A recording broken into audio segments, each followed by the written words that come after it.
Tallyn's Reach is full of pros, but do not leave until you hear all of the cons. Hey everybody, it's Alyson with Live South Denver, your real estate strategist and realtor for the South Denver area. Tallyn's Reach is a fantastic neighborhood in South Aurora that is new enough to have awesome floor plans that don't need a ton of updating. The interior aesthetics might need some updating, but the floor plans generally don't.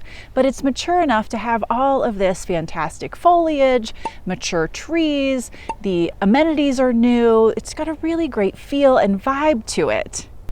The median age of homes in Tallyn Reach is about 2006, so we really are on the newer spectrum of things in here. Size-wise, there is a massive range. On the small end, homes start at 2,000 square feet, and on the big end, we're at 7,000 to 8,000 square feet. Over the last year, the average home size was 4,400 square feet, and the average and median price over the last year was the same, $790,000. Now, if you get a glimpse of the home sizes that are around me with these big walkout basements on open space, you're wondering, could that be mine for $750,000? Probably not. The home prices range from $500,000 to $1.5 million in here. We have all sorts of builders, all the way to full custom builds in here. One of the perks compared to places like Highlands Ranch or Castle Rock, where we've got a lot of newer builds on dense lots, the lot sizes in here are pretty generous. The median size is 0.19 acres. That is several thousand square feet larger than you'll find in most suburbs. Another added plus, it is dominantly 3-car garages over here instead of 2, so plenty of space for an extra car or more than likely toys. Snow blowers, kayaks, bikes, all sorts of other fun things. There is so much to love about Tallyn's Reach. First up, it is in a stand of pines that are part of the Black Forest. Now, the majority of the Black Forest is all the way down toward Monument, east of I-25, and it kind of tapers off when you get to Franktown, and then it gets its last breath right up here in Tallyn's Reach.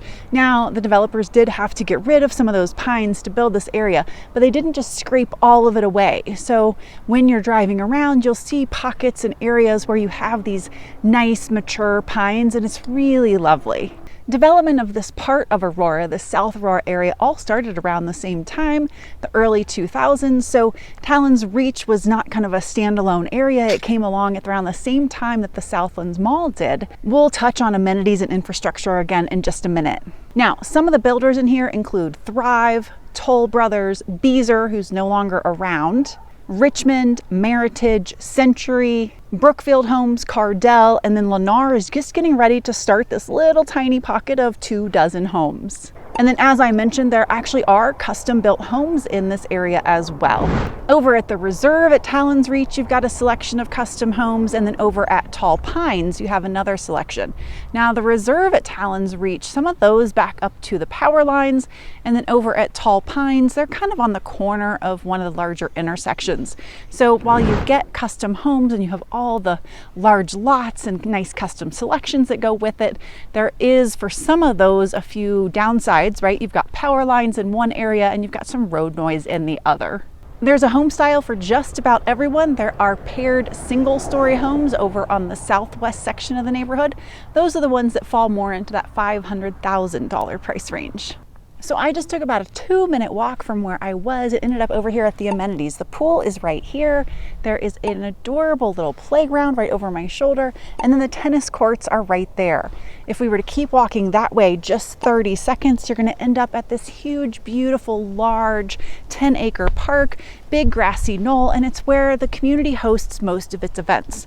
The Food Truck Fridays, concert nights, wines in the park, 4th of July celebrations, Oktoberfest, the Fall Festival, all sorts of activities. This is a very active community. I have clients in here and I've asked them, hey, do they just put these things up and does the community not participate, or is the community really engaged and is it a way to make friends and meet people?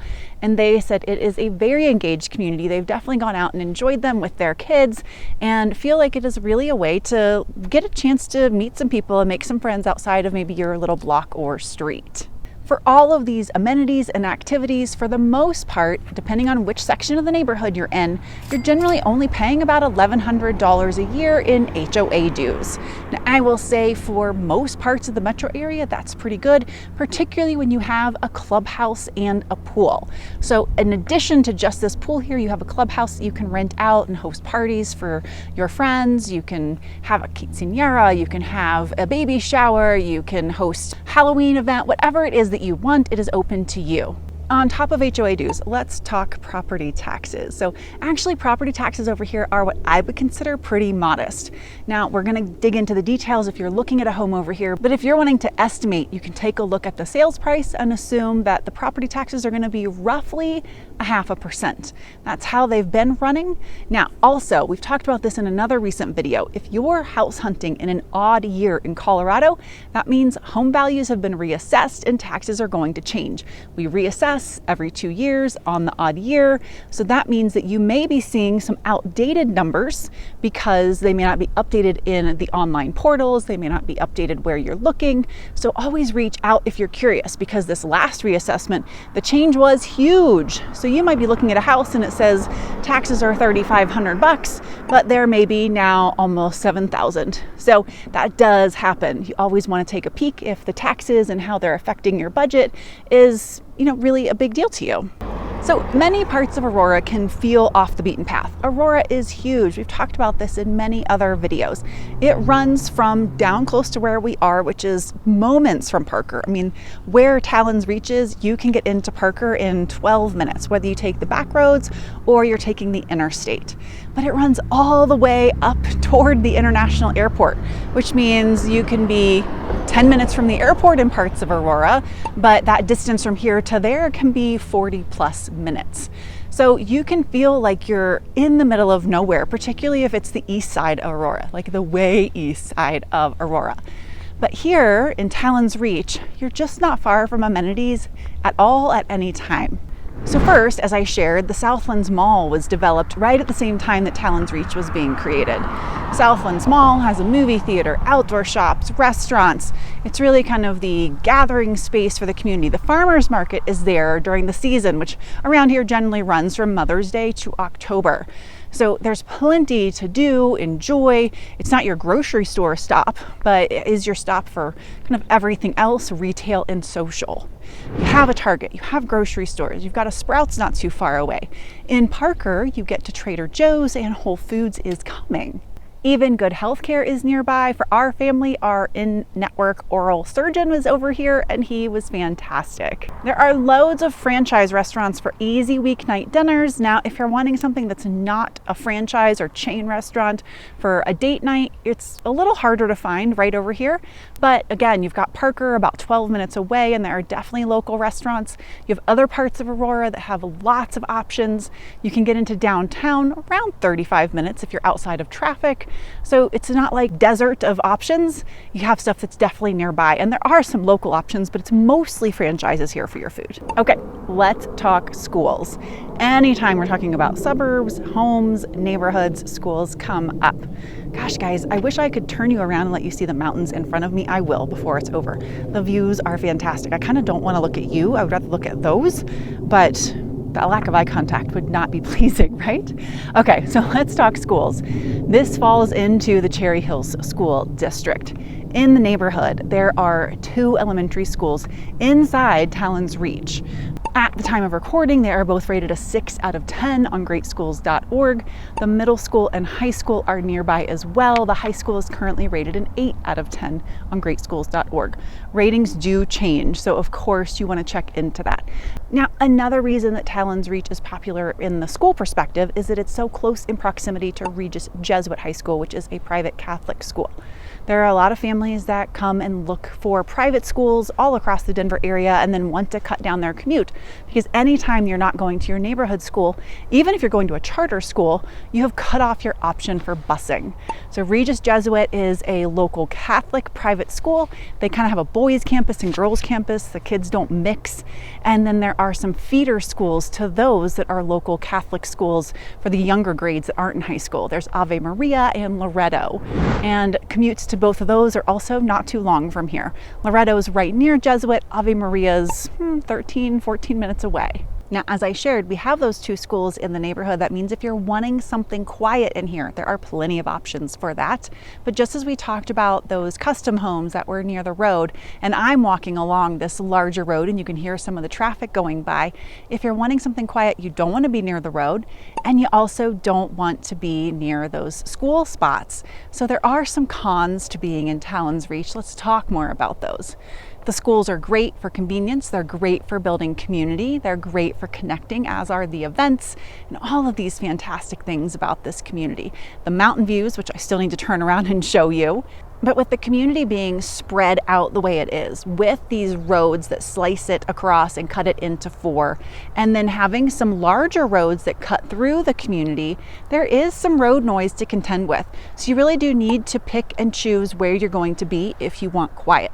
So this road right here is a pretty substantial road that cuts through the community. So if you have a house that is on it, you're going to get some road noise.